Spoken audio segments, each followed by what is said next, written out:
Bom dia, boa tarde, boa noite. Bem-vindos. Nós teremos esse canal a partir de agora para que a gente possa esclarecer algumas dúvidas acerca de direito do trabalho, né? Meu nome é professor Hélio Lima e o primeiro conteúdo que nós optamos em falar é acerca do 13º salário. A primeira observação a se iniciar sobre o assunto é que, na verdade, quando ele surgiu, né, na década de 60, ele não era considerado como... ele não possuía a nomenclatura de 13º salário, sendo considerado como uma gratificação natalina ou abono salarial. Isso vigorou até 1988, né? Ele foi criado pelas empresas como uma política, na verdade, de retenção de funcionários, isso na década de 60. Posteriormente, foi regulamentado, tornando isso obrigatório e ainda se tratando como gratificação natalina, né? E lá, em 1988, com a promulgação da Constituição, alterou-se no seu artigo 7º, inciso 8º, para a nomenclatura de 13º salário. Perfeito? Por que houve essa alteração? Por uma questão até de incutir no próprio empregador a sensação de que aquilo era obrigatório, porque a partir do momento que ele via a nomenclatura como gratificação, alguns empregadores da época eles entendiam que aquilo poderia ser algo que era caracterizado por uma mera liberalidade dele, ou seja, que ele poderia a qualquer momento retirar isso do empregado. E a Constituição ela veio realmente para solidificar esse entendimento, que era um direito já, e que, portanto, ele não poderia, em momento algum, ser extraído efetivamente do empregado, né? Então, mais uma vez, em 1988, alterou-se a nomenclatura para 13º salário. Alguns aspectos relevantes a ser mencionado com relação ao 13º salário. Eu vou fazer uma pontuação aqui e eu vou esclarecer nos próximos slides cada uma delas. Ele tem que ser pago integralmente até o dia 20 de dezembro. Fração ideal ou fração de 15 dias ou mais será considerado como um mês integral. Se por acaso você trabalha no mês 15 dias ou mais, automaticamente isso vai ser caracterizado como se você houvesse elaborado o mês inteiro.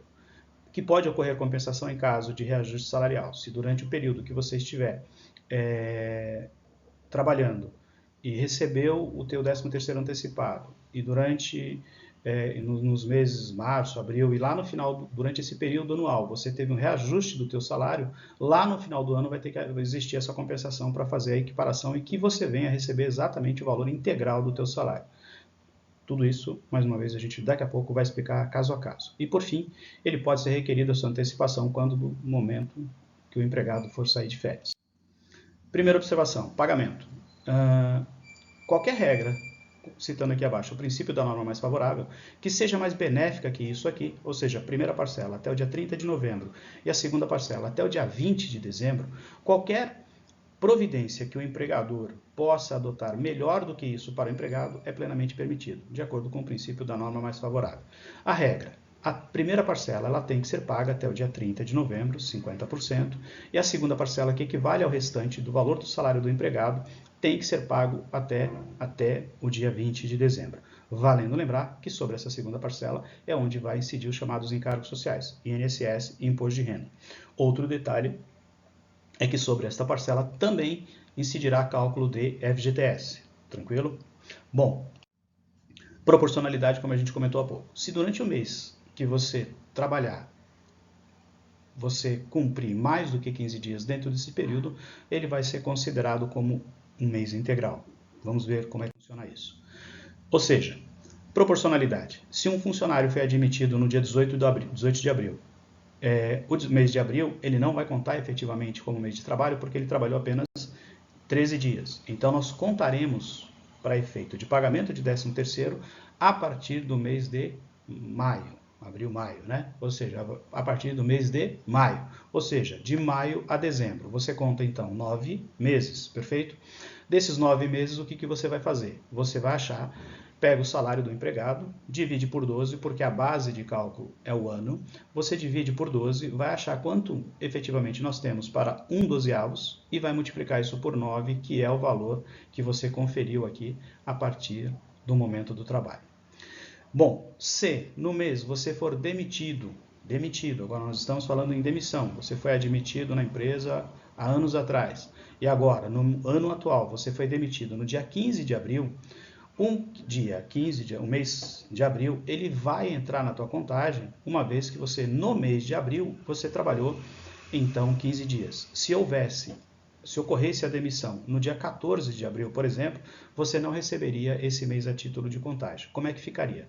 Mais uma vez, se fosse considerar então uma demissão no dia 15 de abril, logo temos o mês 4, portanto você receberia 4 dozeavos. Pego o salário, divido por 12 e multiplico por 4.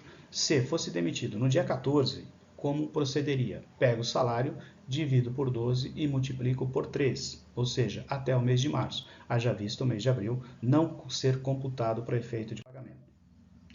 Salário.